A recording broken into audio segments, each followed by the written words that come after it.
Hello there everyone, welcome to this week's Gran Turismo 7 Daily Race and Strategy Guide. We're in Group 4 cars and we're off to Yamagiwa Kyoto plus Myabi, the very long layout fictional track. It is Group 4 but it's only the FR car layouts, so there is 12 of them, something that I'm quite pleased that they have done because it does mean we are driving some different Group 4 cars than we normally do.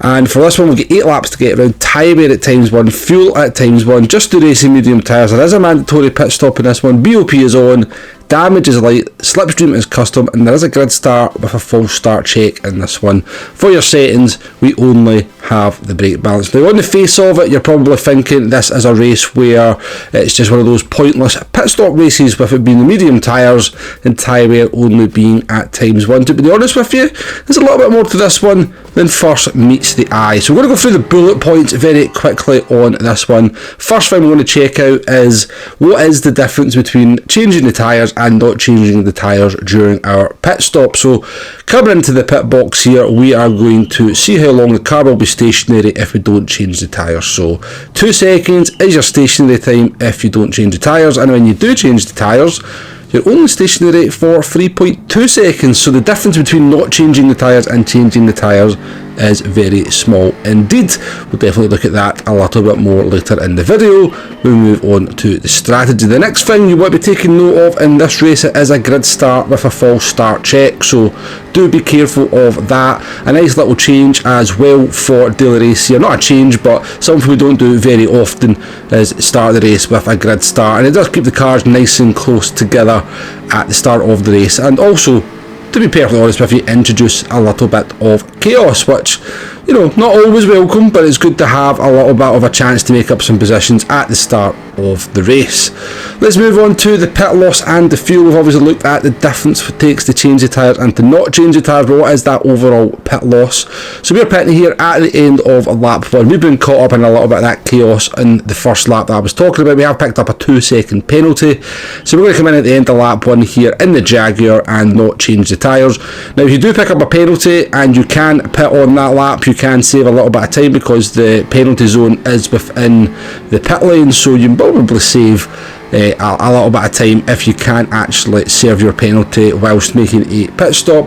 But your pit loss with the tyre change is going to be 16 seconds. If you don't change the tyres, we know you only save 1.2 seconds, so that is around about 15 seconds with fuel being no issue whatsoever. Now I have done a few of these races this morning and early afternoon, and my kind of impression of the race is that with the nature of the track and 3 big braking zones into hairpins and custom slipstream, these races get very messy indeed. People miss their braking point, contact is made, and we know when contact starts getting made, things start getting messy, the old revenge punts start to come out as well. In this scenario here, we do benefit from it. We make up 3 positions on the last lap to move up into P9. But let's move on to talking about the strategy in this one. You can see our front right tyre has taken an absolute beating in this one. As the nature of the track, there is 3 or 4 very fast left hand corners, so the right tyre gets loaded up, the temperature goes through the roof, and even though the tyre wear is only at times 1, you can actually get some very significant wear and loss of lap time. So it's all about that front right tyre, and it's all about trying to keep those temperatures under control, and if you can't keep them under control, then you may well have to consider changing the tyres at the pit stop. Just over 20 minutes for the race as well, so pretty good race length, certainly can't complain about that. But yeah, let's just talk about the strategy now.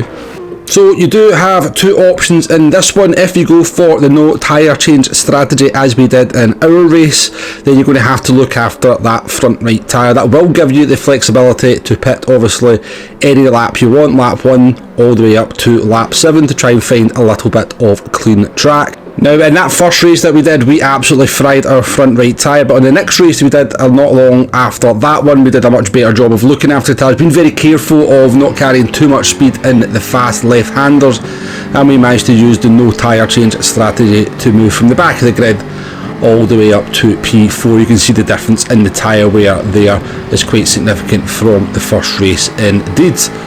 So the no tyre change strategy can be effective. You can use it if you can keep those tyre temperatures under control, and it's probably more useful in a field of cars where maybe you think you've got a little bit of a pace advantage over some of the other drivers.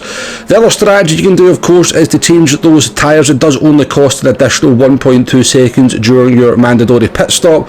Obviously you're going to be sort of split the race down the middle. Optimal lap 4 give you the best tyre performance over the course of the entire race, but yeah, lap 3, lap 5 also an option if you're looking for a little bit of variation or a little bit of clean track, overcut, undercut, etc.